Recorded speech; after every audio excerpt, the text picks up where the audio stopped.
여러분 안녕하십니까? 경제 현장 오늘 시작합니다.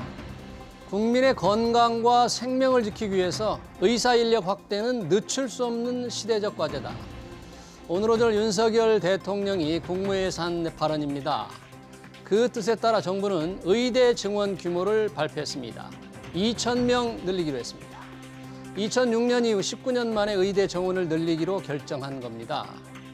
이를 환영하는 국민들이 많지만 의사단체는 총파업 카드까지 꺼내들며 강경투쟁을 예고했죠. 의대 증원을 둘러싼 양측의 입장은 어떤지, 증원으로 생길 변화까지 집중 진단해서 자세히 들여다보겠습니다. 유튜브 실시간 댓글 의견 주시면 토론에 반영합니다. 경제 현장 오늘입니다.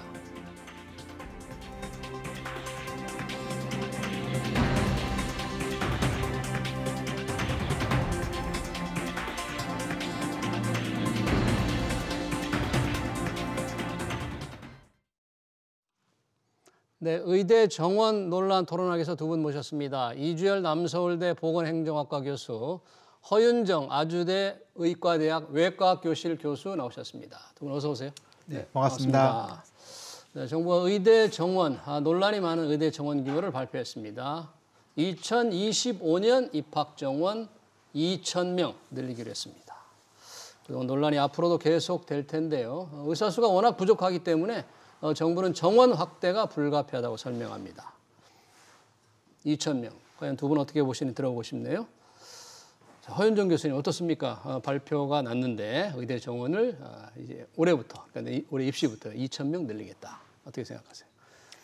OECD 국가와 비교를 해보면 이제 한국이 한의사를 포함을 해도 예. OECD 국가에서 이제 최하위에서 바로 두 번째 멕시코 다음입니다. 예. 그런데 한의사를 포함한 수치임에도 불구하고 이제 꼴찌를 거의 면치 못하는 수준인데요. 예. 근데 아이러니하게도 병상수는요. OECD 국가에서 최고 수준입니다. 병상은 가장 많습니다. 야, 그렇다고 무슨 의미가 있네요. 이게 병상수 굉장히 의미가 있습니다. 많다. 네, 그리고 외래 진료를 받는 그 숫자도 가장 많습니다. 진료 숫자. 예, 최상입니다.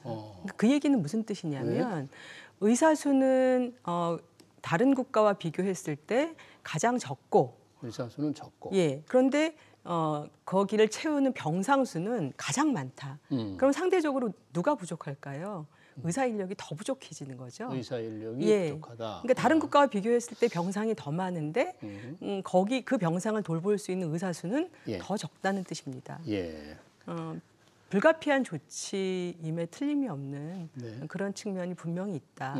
이렇게 말씀드리겠습니다. 네, 불가피한 조치다. 의사 수가 부족한데 병상 수는 많다.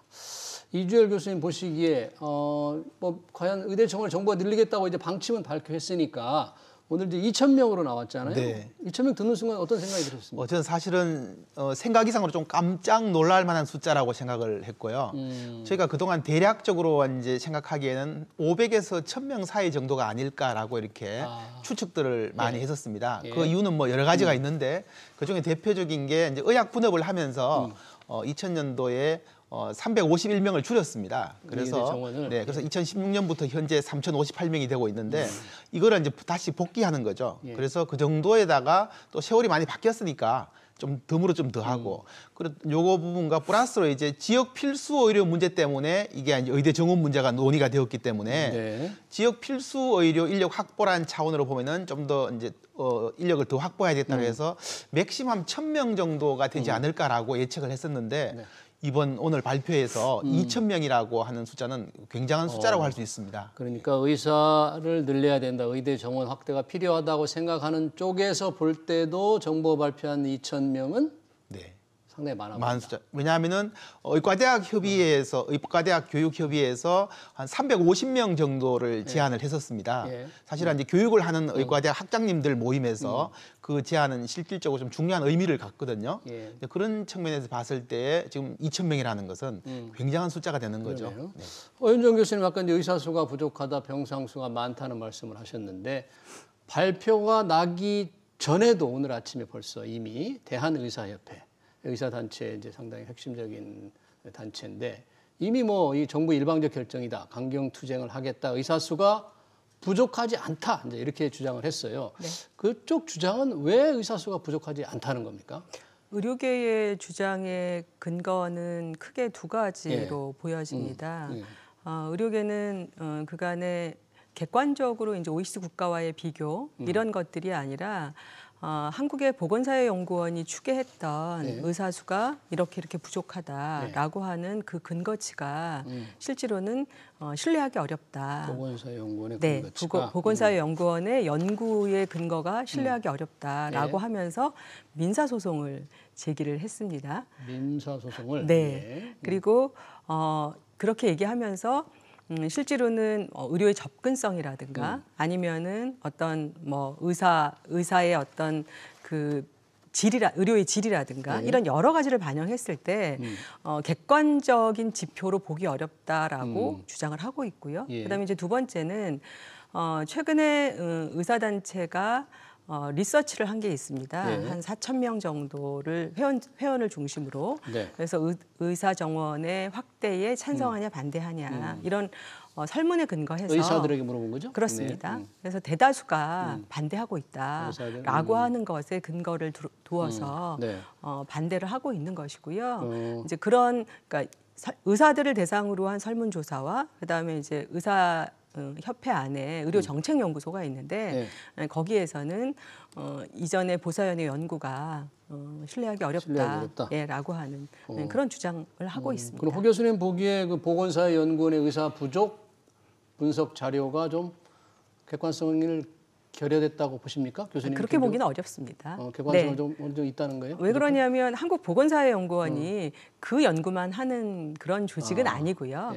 한국에서 인문과 그 사회과학 분야에 굉장히 다양한 연구를 하는 그런 공공 연구기관으로 나름대로 그런 신뢰적 기반을 갖고 있기 때문에 특정한 연구가 신뢰하기 어렵다라고 하는 것은 그거는 좀 객관적으로 설득할 만한 그런 주장으로 보기는 어렵습니다. 그러면 의사협회, 대한의사협회가 지금 오늘 아침부터 이미 뭐 총파업을 예고하면서 강경 투쟁을 하겠다고 했는데, 그러면 조금 의사들 늘리는 거에 반대하는 의사 이기주의다, 뭐 이런 비난을 좀 받을 가능성이 있겠습니까, 그럼? 네, 가능하죠. 근데 지금 이제 말씀하신 것처럼 이 적정 규모의 의사 인력이란 참 추계가 어렵습니다. 이 미래 일이잖아요. 미래 일이어서 지금 이제 한국보건사회연구원이 국책연구로서로서 뭐 이제 2030, 2040년까지 이렇게 의사 인력 부족분을 이야기를 한 건데요.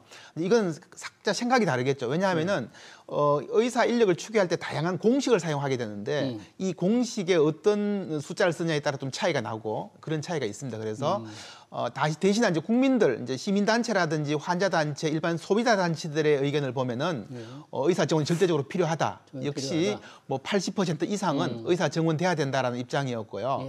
저는 이제 이 부분에서 이제 정부가 이제 뭐 의사 입장도 있고 일반 환자, 소비자들 입장도 있는데 이제 어떤 정책적으로 결정을 해야 되는 부분에서 의사 단체도 설득을 해야 될 것이고 국민들의 요구도 충족해야 될 거 아닙니까? 사실 1년 동안 의료 현안 협의체가 운영이 되었는데 여기에서 충분히 성과를 내지 못한 것도 사실이에요. 저는 이거는 좀 안타까움이 있다고 저는 생각을 합니다. 왜냐하면은 2020년도에 이미 의대 정원 문제가 한번 나왔었죠. 코로나 때 한번 얘기가 있었죠. 네, 상당히 맞습니다. 그때도 좀 파장이 있었잖아요. 네, 그래서 그 당시에 정말 대규모 파업을 했었고 심지어 의과대 학생들이 국시 거부까지 하는 대규모 사태가 이루어졌던 부분이 있습니다. 왜냐하면 그런 과정을 겪으면서 우리가 충분히 준비를 했어야 되거든요.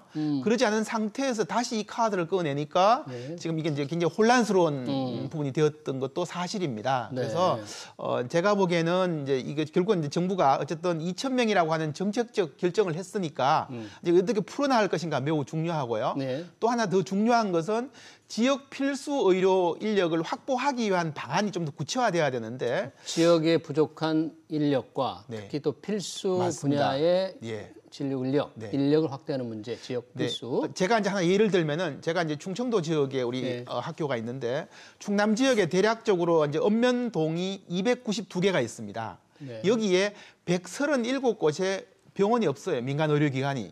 물론 이제 한의원 치과가 일부 있긴 합니다만은 일반 우리가 말하는 흔히 이제 양의원은 없다는 이야기예요. 예. 이게 사실은 현실적으로 보여주는 거잖아요. 예. 대도시 지역은 지금 의사, 의원들이 차고 넘치지만 네. 지역으로만 내려가면은 이게 그래서 모든 국민들은 느끼고 있는 거죠.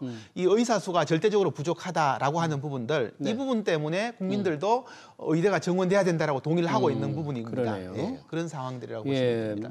근데 바로 그 부분에서 국민들이 이제 의사 수가 부족하다고 느끼는데 아까 충청남도 얘기를 들으신 거죠? 네, 229개 읍면동에서 의원이 있는 곳이 137곳이 없는 곳이 없다. 네. 그러니까 지역 의사가 부족하다. 그러니까 지역 의사가 부족하고 필수 분야의 의사가 부족하지 왜 의사 절대 수를 부족하다고 하느냐. 이게 이제 의사단체 주장이잖아요. 예. 그 주장에 조금 공감하는 분들도 있을 법해요. 안 그럴까요? 의사단체가 얘기하는 주장이 아예 근거가 없는 건 아니고요. 왜냐하면 예를 들어서 지금의 조처들을 하나도 조정하지 않고 의사 정원의 의대 정원의 수만 늘린다. 이제 이렇게 되면 그렇게 늘어난 수가 고스란히 예를 들어서 꼭 그렇게 극단적으로 표현하지 않는다 하더라도 예를 들어 뭐 미용이나 성형 쪽으로 성형, 피부, 정형 많이 간다. 예를 들어 그렇게 다 간다라고 하면 아무리 수를 늘린들 그게 필수 의료로 갈 수 있겠냐 이런 문제 제기를 하는 거잖아요. 그러니까 실질적으로는 의사단체가 그 내부에서 전문성을 가지고 주장하는 것이 전혀 타당성이 없다 이렇게 보기는 어렵습니다. 예. 그런데 이제 제가 조금 더 거기서 조금 더 나아가서 안타까움은 뭐냐면 정부는 그런 문제점을 해결하기 위해서 한 발짝 나아가는 대안을 마련하는 곳이잖아요. 네. 그러면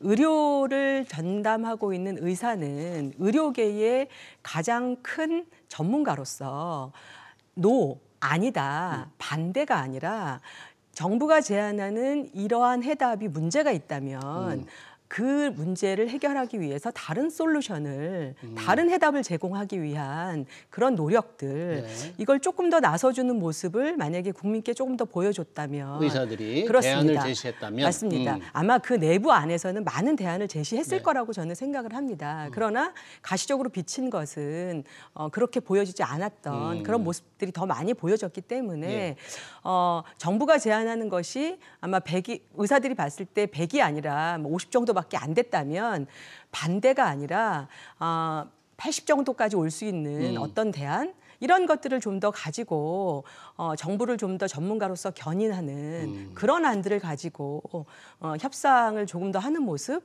이런 것들을 보여주는 게 보다 국민들에게 의사와 환자와의 신뢰를 만들어가는 그런 입장에서 훨씬 더 바람직한 그런 모습이 되지 않았을까라고 하는 안타까움이 있습니다. 그러네요. 그러니까 절대 의사 수 부족이 아니라 필수 의료, 지역 인력 부족이 부족하다는 큰 주장도 근거가 없는 건 아니지만 뭔가 의사들이 대안을 마련해야 되지 않았느냐는 얘기인데 그래서 정부가 얼마 전에 발표했지 않습니까? 네. 지역에서 일할 수 있는 의사들을 좀 늘리고 필수 분야의 진료를 담당하는 의사들을 좀 늘리겠다 해서 발표했죠. 그중에서 그러면 과연 그런 주장들도 의사단체, 대한의사협회는 부족하다고 생각하는 건지 정부가 이미 발표한 내용, 이게 좀 잘못됐다고 보는 건지 예를 들면 지역 필수 의사제, 지역에서 근무하기 위해서 장학금을 주면 그쪽에서 뭐 몇 년, 5년, 10년 일하게 하는 계약 형태로 하겠다는 그런 대안은 정부가 낸 대안인데 어떻게 보십니까? 합리적인 대안으로 보십니까? 그동안 아니면 여러 가지 내용 중에 이제 공공의대 신설이라는 부분이 있었고요. 그러니까 공공의대를 신설해서 거기에서 나온 사람들은 이제 지역에 이렇게 배치해서 공공병원 중심으로 활동하게 하자는 그런 이제 안도 있었고 뭐 여러 가지 있었는데 2월 1일 날 이제 보건복지부가 발표한 내용을 보면 지금 말씀하신 것처럼 이제 계약형 지역 필수 의사제라고 하는 제도를 이제 들고 나온 거죠. 의사가 부족하니까. 네. 이제 그런데 이 지역 의사를 어떻게 확보할 것인가가 이제 관건인데요. 그동안 이거 이외에도 많은 노력들도 있었습니다. 이제 현재 의과대학 내에도 공공장학생 제도라는 게 있어서 공공장학생? 네, 내가 의과대학 다닐 때 장학금 그러니까 학비를 다 받고 내가 일정 기간 지역에서 근무하는 제도도 있습니다. 있는데 그런 제도가 있습니다. 있어요? 그럼에도 불구하고 이게 실효성이 많이 없는 거예요. 왜? 학생들이 신청을 많이 해야 되는데 신청을 안 하더라는 거죠. 신청을 장학금 주고 다니면 그 이야기는 무슨 이야기냐면은 요즘 젊은 분들은 돈 몇 푼이 중요한 것이 아니고 내가 좀 뭔가 좀 윤택한 곳에서 생활하고 싶은 이런 것들이 가지고 있기 때문에 그래서 지금 계약형 뭐 지역 필수의사제라고 해서 심지어 뭐 유사한 거에 장학금도 주고 주택도 주고 그리고 뭐 교수조도 주겠다고 하는데요. 이거는 정부가 생각하는 방안이지 과연 실제적으로 그걸 받아들일 수요자인 의과대 학생들이 그걸 흔쾌히 받아들일까에 대해서 의문점이 들거든요. 의문이 있어요? 아니 지역에서 왜냐하면 장기적으로 지역 인구가 감소하고 그리고 주택값이 서울도 아닌 지역에 주겠다고 하는데 저는 이런 부분이 저는 좀 디테일함이 굉장히 좀 떨어지는 부분이 있는 것 같아서 그래서 이제 또 하나 대안으로 그동안 나왔던 게 하나가 뭐냐면은 대학에서의 이제 지역 인재 전형이라는 게 있습니다. 이거는 의과대학뿐만 아니라 모든 대학에서 그 지역의 인재 전형을 확보하는 건데 현재 40%를 의무적으로 적용을 하게 하고 일부 지역에 따라서는 68%, 80%까지 하고 있습니다. 이거를 이제 의무 비율을 좀 더 높이자라고 하는 이제 부분이 있었고요. 뭐 정부가 80%까지 좀 높이자. 80까지는 아니어도 어쨌든 뭐 한 50, 60까지 가는 거 있는데 이제 그렇게 해서 하는데 다만 여기 그동안은 그 지역에서 3년 동안 고등학교부터 3년간을 거기서 거주를 해야 됩니다. 그런데 지금 대학에 농어촌 지역 인재 전형이 있는데요. 농어촌 지역에 사는 아이들에게 학생들에게 혜택을 주기 위해서 이 전형 제도가 있습니다. 이게 6년이에요. 여기는 이제 중학교 때부터 고등학교까지 해야만 농어촌 전형으로 그 지역에 있는 대학을 이제 들어갈 수 있는 구조가 있어서 적어도 지역 인재에 정주하려면은 3년으로 좀 부족하겠다. 즉 한 6년 정도 농어촌 전형처럼 6년 정도의 기간을 가지고 지역 인재 전형을 하는 게 어떻겠느냐. 실제적으로 3년 정도 지역 인재를 가지고 분석을 해보니까 70% 정도가 그 지역에 지금 남더라는 거죠. 이런 통계들이 있으니까 그래서 그런 방법으로서 이 문제를 푸는 게 좀 바람직하지 않겠느냐. 그래서 계약형 지역 필수 의사제 같은 경우에는 뭐 방향은 저는 나쁘다라고 보지 않지만 실효성에 대해서는 좀 의문점이 있다라고 보는 겁니다. 그럼 지역 인재를 지역 의사를 확보하기 위한 방안으로 그 제도가 조금 부족해 보입니까? 뭐 법으로 강제해서 그렇게 하고 나면 지역에 꼭 근무하게 법을 만들어야 되겠습니까? 어떻게 하면 좋겠습니까? 그럼 실제로는 지금처럼 의사 수가 부족하고 그리고 대한민국의 고등학교 1등부터 3,000등까지가 의대를 다 채우고 나서 이제 뭐 5,000등까지 채우게 생겼네요. 그렇습니다. 그러니까 그렇게 하고 이제 대학들을 가게 되는 이런 구조에서는 사실은 어떠한 극약기 처방이 나와도 아마 문제 제기가 뒤따를 수밖에 없는 그런 구조적인 여건에 저는 있다고 봅니다. 그런데 지금 이 문제의 해법은 어디에 있냐면요.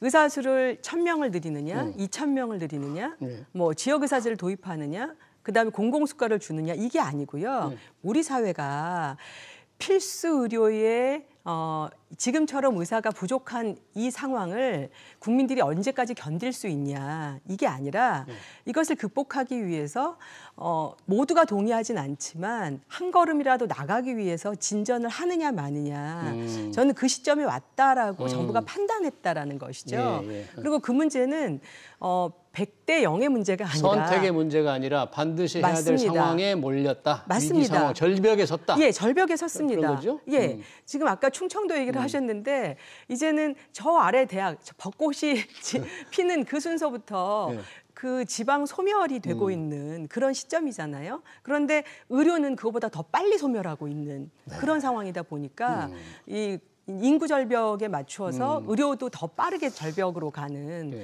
이런 의료 공백의 사태를 이제는 보다 더 빠르게 메꾸려고 하는 그런 노력으로 봐야 된다. 반드시 개선책이 필요한 거다. 맞습니다. 더 이상 물러설 수 없다.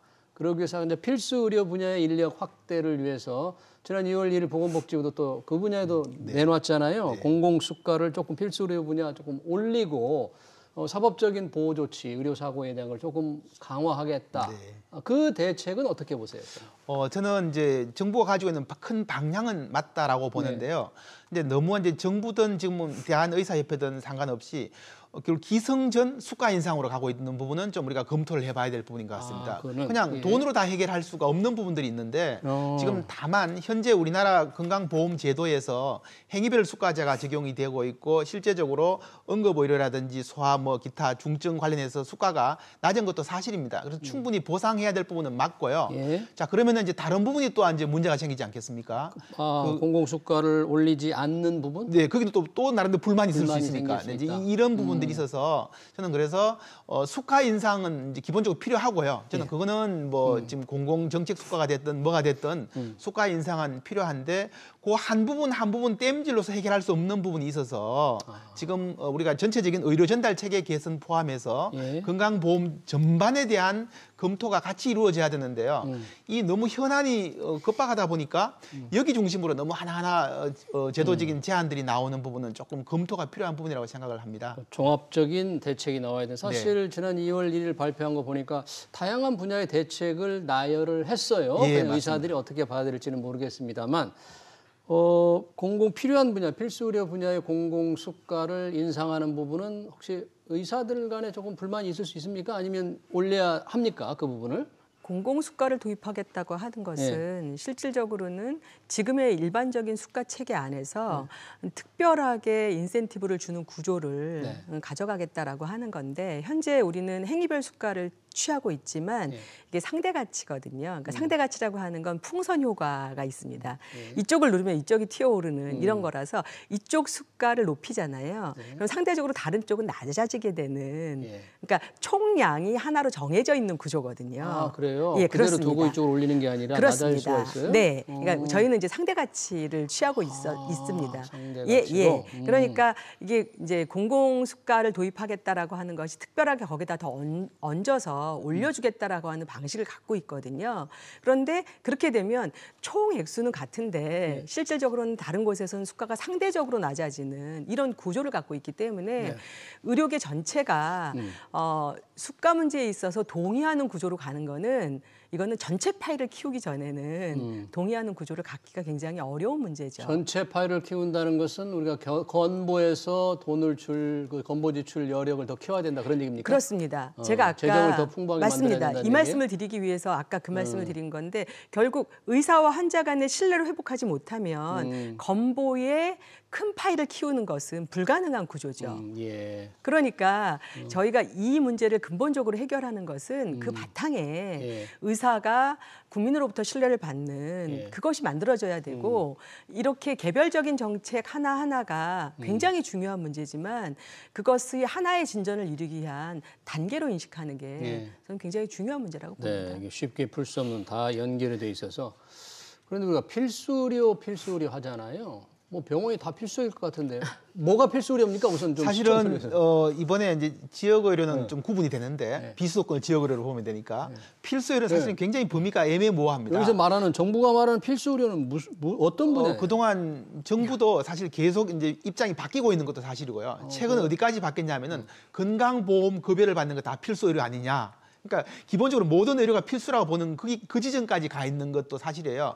원래 출발은 아까 응급이라든지 소아과, 중증 뭐 이렇게 외과 관련 뭐 이런 정도가 이제 우리가 흔히 산부인과 산부인까지 포함해서 아니면 이제 우리가 내외 산소라 그래서 병원의 가장 기본적인 내과, 외과 이렇게 해서 이런 정도였는데 이게 사실 좀 애매하다는 거고요. 이게 왜 중요하냐면은 지금 저희가 예산이라든지 뭐 여러 가지가 제한적이기 때문에 정책 개입은 한계가 있다면 현실적인 문제니까 그러니까 1차적으로 단계적으로 1단계에서는 여기까지 개입을 하고 이렇게 구분하려면 결국은 뭐예요? 이 필수 의료에 대한 정의가 매우 중요하죠. 정의를 확실히 해야 되는데 뭐 지금은 다들 필수 의료라고 말은 하시지만 머릿속에 가지고 있는 생각은 다 각자 다르기 때문에 환자 다르고 의사 다르고 정부 생각 다르고 뭐 다른 나라도 이런 필수 의료라는 개념을 쓰고 있습니까? 그렇지 않습니다. 우리는 쓰고 있습니까? 아니요, 필수 의료라고 하는 용어를 부분적으로 쓰고 있기는 합니다. 그게 이제 코로나 시점에서 가장 중요한 기본적인 틀이 되는 게 뭐냐라고 했을 때 필수 의료와 유사한 그런 용어를 쓰고 있기는 한데요. 우리가 지금처럼 어떤 정부가 구체적인 정책에 개입을 하기 위한 그런 수단으로 필수 의료를 얘기하기에는 보편적인 개념은 존재하지 않고요. 현재도 정부가 필수 의료는 여기서부터 여기까지야라고 네이밍하고 있지 않습니다. 그래요? 네. 좀 이런 데에 대한 개념 정의도 좀 쉽지 않네요. 이번에 정부가 또 발표한 필수 의료 패키지에는 병원 간의 진료 체계 개편도 지적을 했잖아요. 네, 사실 맞습니다. 이게 환자나 전부 지방에서도 네. 서울에 상급 대학병원으로 다 몰리고 어지간한 경증 환자도 몰리고 이게부터 좀 고쳐야 되는 거 아닙니까 이거? 우리 보건의료 체계에서 가장 오래된 문제이기도 하고 해결하려고 하는 과제가 의료 전달 체계 개편이거든요. 네. 그러니까 병원은 나름대로 이제 우리가 의원, 그다음에 병원, 종합병원, 상급 종합병원 이런 네. 체계를 가지고 있는데요. 그래서 이제 상급 종합병원 흔히 말하는 대학병원을 생각하시면 되는데 이 대학병원은 대학병원다운 역할을 해야 될 거 아닙니까? 예를 들어서 연구라든지 중증도의 어떤 환자 치료라든지 이런 부분을 하고 동네에 있는 의원들은 거기에만 경정 중심으로 해야 되는데 지금 이게 그런 구조가 안 되어 있다라는 거예요. 그러다 보니까 동네에 있는 의원부터 상급 종합병원까지 똑같이 무한 경쟁을 하고 있는 왜 그런 거를 시스템을 가지고 있죠. 못 고쳤습니까 정부는? 의료 전달 체계가 기본적으로 틀은 만들어져 있었는데 이게 이제 구멍들이 많이 생긴 거죠. 그래서 이제 응급실을 이용한다든지 환자 본인이 좀 더 많이 자기 본인 부담금을 하게 되면은 어느 병원이든 진입이 가능하도록 지금 구조가 열려 있습니다. 그래서 이런 부분에 대한 부분이 이제 근본적으로 해결되지 않은 상태에서는 병원 간에 협업한다는 거 쉽지가 않죠. 그러네요. 네, 그런 구조입니다. 네, 여튼 그런 것들을 빨리 개선해야 되는데 자 일단 정부는 2,000명의 의대 정원을 늘리겠다고 발표했는데 의사협회는 이제 총파업을 예고했다. 만약에 이게 총파업이라고 할 수 있는지 진료 거부를 한다. 집단으로 하게 되면 정부는 어떻게 지금 대처할 계획인가요? 근본적으로 정부가 이미 예고한 바와 같이 정부가 이미 이제 디테일한 계획까지를 다 세운 걸로 알고 있고요. 아마 일일이 가서 발급을 할 겁니다. 실제로 이제 진료를 할 수밖에 없는 그러한 행정 행위를 구체적으로 가서 행위 지도를 하게 될 거고요.